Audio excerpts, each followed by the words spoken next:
Yo, Wealthy Fitness Lifestyle Vlogs. We lit. Let's get into this video. Let's get it. Let's talk about this wealth, okay? I am going to, the goal this year is to up my investment account to 20K. Last year I ended off with, I had a goal of 10K, but I went over that. So that's good, right? But now the goal is to go harder this year. Yeah.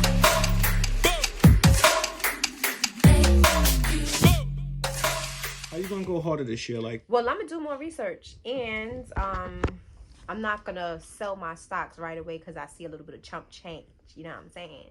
Get a little greedy. So you talking about stock market investing? So let me ask you this, Tina. If I'm a new person just trying to get, learn about how to do stock market investing, what's the first thing you would tell somebody that's like brand new or novice in the game? What would you tell them? Well, first and foremost, I would tell them scared money don't make no money. Okay, honey? Because the reason why I would say that, because in order for you to gain something, you got to put something out. Right. So obviously, if you don't, the money ain't gonna come to you. Just like if you're trying to play the Powerball. Let's just say the Powerball is going for like $500 million, right? You got to be in it to win it. So if you don't buy any tickets, how you expect to even try to have a chance? Strategy. Good question. What's a strategy like a novice can use in regards to the stock market? Yeah. Well, first I would say I would first come up with an amount that you want to invest comfortably, right? Mm-hmm. Because obviously, if you come up with an amount, right, you have to want to lose that amount. So like, let's just say you want to start off with $100, right? Put $100 aside a week, or $400 a month, or whatever the case may be. Start off small and then work your way up. But this is money that you don't want to, you're going to expect to lose it, right? But when you are dealing in the stock market and you're, selling stocks and blah, blah, blah, you don't lose your money until you sell. That's one lesson I learned last year, and I didn't know that. Mm-hmm. So you definitely, because the stock market changes every day. It goes up and goes down. As you can see, one day it being red, the next day it being green. Mm-hmm. But it will definitely go up and down. So you just want to make sure you don't sell it, or you don't sell it when it's low. And another good pointer is to buy when it's low. And don't be on some FOMO. If you don't know what FOMO is, fear of missing out, because that will definitely lead you into wasting your money, because you're going by what people say. You really have to do your own due diligence, because at the end of the day, you could be a part of all these different groups, stock groups on Facebook or whatever, however you do your research. But let's just say I'm telling you, hey, I think you should buy this. Listen, I'm going based on how it treated me, but you got to also do your own due diligence, because if you put the money out and you lose it, guess what? I'm not going to be held accountable for that. So hot stock. And that's the thing. You always want to research stocks that's doing something in the future, not for the present, because that's how you know what's going to be up and coming. For example, like Tesla, that's a big company.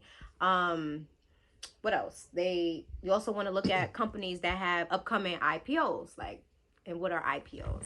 Stay tuned for the next video, because I'll tell you. Wait. So I got a question, Tina. Yeah. So in my YouTube channel, I say save money to invest money to make more money. Mm-hmm. What does that slogan mean to you? I create that slogan and I have a meaning to it.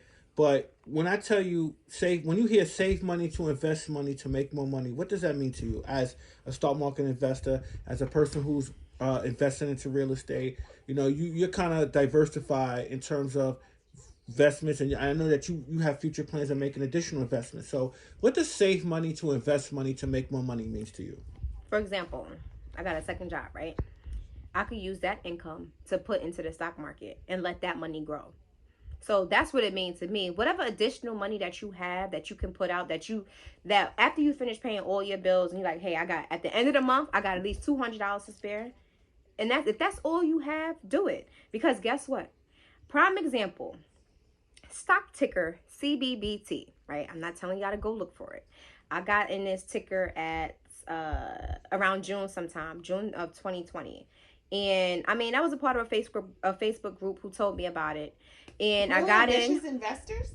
Yes, Real Ambitions minority Yo, the pioneers. other woman talking don't want to be in the video, but it's all good. Y'all can hear their voice. But proceed. Let me definitely tell you guys about Real Ambitious Minority Pioneers. Okay, that is a group that I created with a friend of mine, which is one of my foundation brothers, and it's about 400 members in the group. And what we do is we share information, valuable information, so everybody, you know, update people on what's going on in the stock market, what's the hot stocks or whatever. Again, we don't tell you to purchase because guess what? That's against the law. But we say, hey, this one is doing good. You might want to check it out or whatever the case may be. So I purchased this stock. I bought about 100,000 shares at less than a penny. It was 0.0039. That's how much I paid for the stock, right? So just imagine, I only put in $200. So I hit my sister up like, hey, you want to put in $250 more dollars? So altogether, $450 for the stock. The stock has increased tremendously from June till January 2021. The stock is now at 0.080 cent, 8 cent, basically. So if that stock hits 10 cents, you hear me? And I currently have 70,000 shares. You do the math. So Tina, we do the math. Tina, what does that mean? Listen, if I have 70,000 shares and it's 10 cents, then I have $70,000. Right. So I will always say, just make sure you do your own homework, you know. And like I said, that's Douce, by the way. This is what happens when you drink Douce. No. This is tequila. Oh, tequila, my bad. Añejo. What Douce?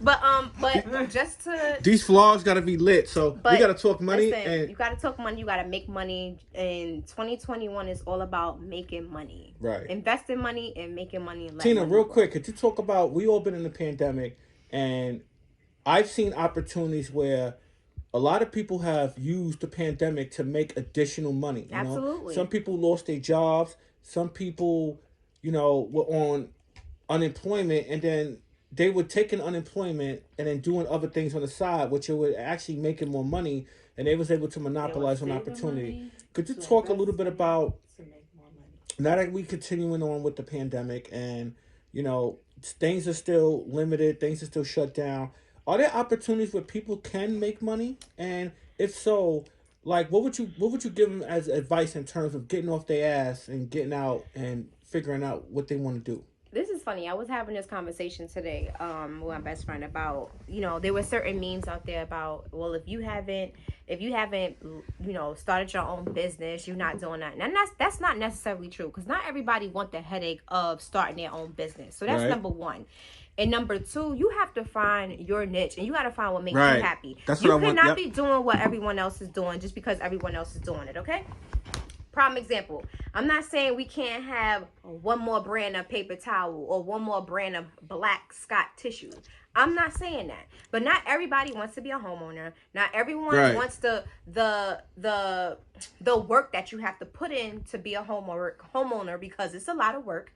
Not everyone wants to start their own business, because that's a headache too. Yo, talk your shit. You really need to find your niche first. Because listen, there's a lot of people who start businesses. Next, you know, business not open next year.